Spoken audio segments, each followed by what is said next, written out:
Well, hello everybody, and welcome to this week's devotion. Last week in my youth devotional, I shared a story in which, as a child, I caused damage to my dad's car. For those of you who have not listened to it, let me quickly summarize the incident. It was a beautiful winter day, and I had decided to take advantage of the weather and practice my hockey skills outside on the driveway. I placed my hockey net right in front of the garage doors, as always. But what I forgot to notice was that the garage doors were open. And I'm sure you can see where this is going. I loaded up for a slap shot, and then I looked on in horror as my slap shot sailed past the net, through the garage doors, and square into the rear lights of my dad's car. The light shattered, and I was terrified. For a period of time, my reaction was to hide. I tried my best to avoid any sort of contact with my dad. If he walked into a room, I walked out. If he tried to talk to me, I found an excuse to leave or to do something else that would distract myself. I couldn't even look him in the eye. Many feelings were swirling through my mind at the time. Things like shame, embarrassment, fear, all of which held me back from confessing my mistake to him.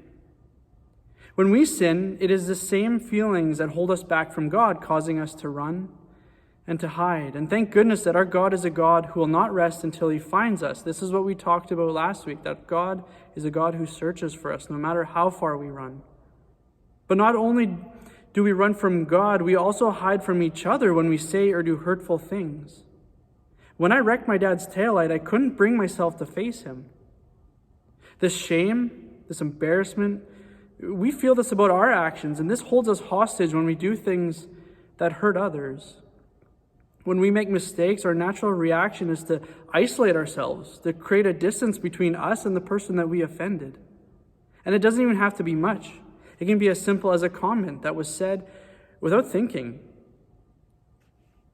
These hurts create an invisible roadblock in our relationships that prevent us from experiencing peace.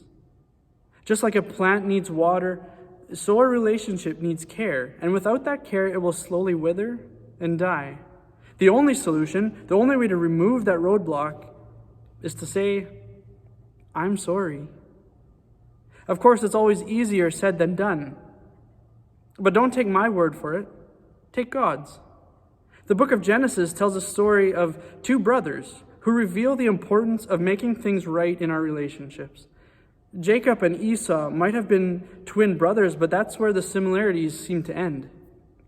The two boys were always at odds with one another, always arguing, forever fighting. One day, Jacob, the younger one, played a deceitful trick on Esau, the older brother. Jacob tricked his father into giving him the blessing that actually rightfully belonged to his older brother.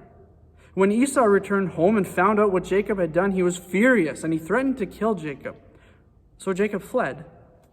He ran away to a land far away, anything to not have to actually face his brother Esau. And Jacob remained there for many years, long enough to marry and even have 11 sons. And after a long time away, Jacob finally decided that enough was enough. He couldn't do this any longer. And so it was time to come home and face his brother who he had hurt so many years ago. Genesis 22 verses 1 to 4 describes their reunion, and it may not be exactly what you think. And let me read it for you.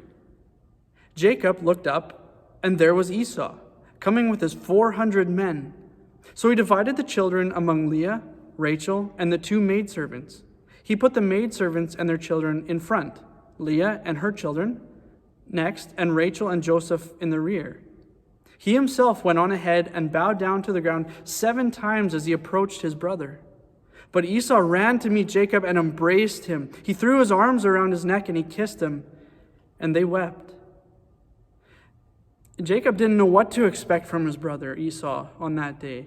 But the one thing that he didn't expect was a healing moment. He expected maybe an argument, not a hug. He expected to fight, not to be forgiven. He expected an army, not a welcoming party. And it would have been totally understandable had Esau held on to this hurt for years, but he didn't. Esau chose to forgive, and Jacob chose to say, I'm sorry. Now here's a question for you to ponder. How many years of love and blessing did Jacob waste because he couldn't ask for forgiveness sooner? How much agony and inner struggle did Jacob have to hold on to because he could not bring himself to say, I'm sorry? Saying I'm sorry and asking for forgiveness does not automatically mean that the relationship will be healed, but it does mean that you will have removed the roadblock and are now ready to move forward into healing. Many bad relationships could be righted with one simple phrase, and that is, I'm sorry. Will you forgive me? An apology is like a soothing balm on an open wound. It is the key that opens the door to restored relationships. So church and youth, this week I challenge you to seek God in prayer and ask Him to reveal to you if there is anyone in your life that you might need to apologize for any wrong that you might have committed either recently or in the past, or something that you weren't even aware of, big or small. And if so, take the steps to repair the wrong, even if it's just for your own peace. And yes, I did eventually speak to my dad. I said I'm sorry, and he forgave me. And our relationship went back to normal. Church, it's never a bad idea to say I'm sorry.